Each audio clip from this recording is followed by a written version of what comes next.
7th and 8th. So I graduated from here. So I know the school very well. It's changed a lot since I've been here. I mean, I guess through the budget cuts and then changing it from just, it was a middle school and now it's going to 6th grade. Hold on. Yeah. Work. And so basically, I thought it'd be more relatable because you guys also go here. And okay, so basically what we've learned in our economics class and in our government class is how things are determined already by test scores. We also learned that third and fourth grade are your fundamental classes. Those classes are really important. And the state, they determine the scores that you get to see how many prison beds they should order.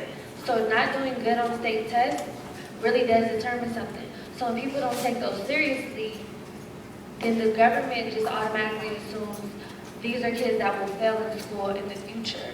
So every test that you take, whether it's for your grade or whether it's for the test, will determine something about your future. And my colleagues told me that earlier, you guys discussed you wanted to go to colleges. Some said they wanted to be doctors and things like that. Well, if you guys are putting that into consideration, it's really important to think about your education right now. I know you may think, well, we're young, we're in elementary, we're in middle school, it doesn't really matter. I'm telling you that it matters a lot. In high school, you learn a lot about how the government works, how economics works, how people make money, and all this. Right now, they teach you, like, you can be whatever you want, and that's true if you're determined to do so. But everybody can't be rich, and everybody can't have the glamorous things. You have to work for that, and it starts in your education and how seriously you take that. So, we're going to start with the income gap and teach you guys what that is.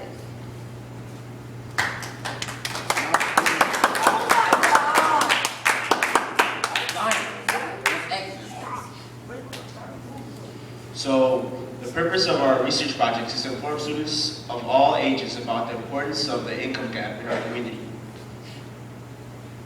The income gap is the gap between the rich and the poor. So the rich are getting richer and the poor are getting poorer. The unequal distribution of wealth is directly related to inequalities in education, beginning at early education.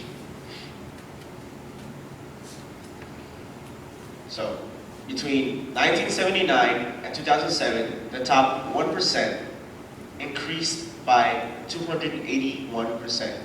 This big jump has been the highest in history.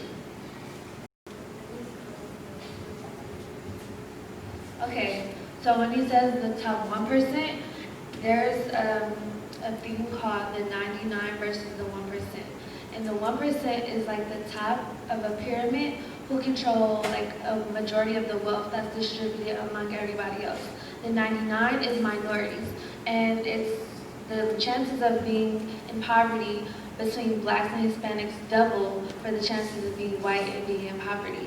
So there's a majority of people holding the wealth. No, there's a minority of people holding the wealth, which is only 1% of our whole entire nation, and then there's 99% that are minorities that aren't getting an equal distribution of money, that are sometimes living in poverty or sometimes in middle class, which means, like, for example, I'm going to college, and college costs a lot of money, tuition and all that other stuff.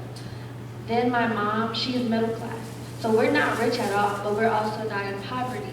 But the thing with that is, like, she has enough money to send me to college, but to afford it and all the fees and stuff, it's a little difficult. You will need financial aid. But there are others in the 1% who can pay for college, who can pay for glamorous cars and things like that, because they hold a majority of the wealth. And the income gap is basically, like, it's really important because it has a big it has a big impact on our society, because it determines where you will go in the future. Like, a lot of people in our community right now, they're not born into wealth, they're not born rich. Some people are born in lower circumstances, and due to lower circumstances, you have a sort of disadvantage. So those who said they wanted to go to big colleges, it's really based on your academics. Because financially, everybody doesn't have it easy. I can tell you that first base, like, it's not easy getting to those schools. You have to work for it. I had to work to get into my first choice school. I'll be going to Cal State Long Beach, and that cost a lot of money. And it wasn't my mom who can just drop dollars and pay for it, you know? I had to work for it and get my education up and get good grades. So that's why it's serious right now. So that's what the income gap is. The people who make a lot of money up here, and then this big gap because there's a lot of people down here not making that much money.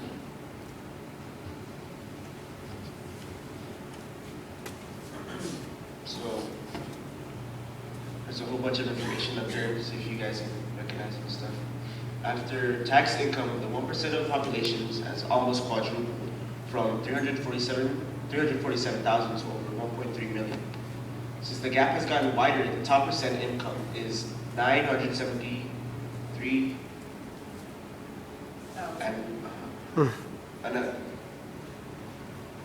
since the gap has gotten wider, the top percent income is $973,000, 281% more household. The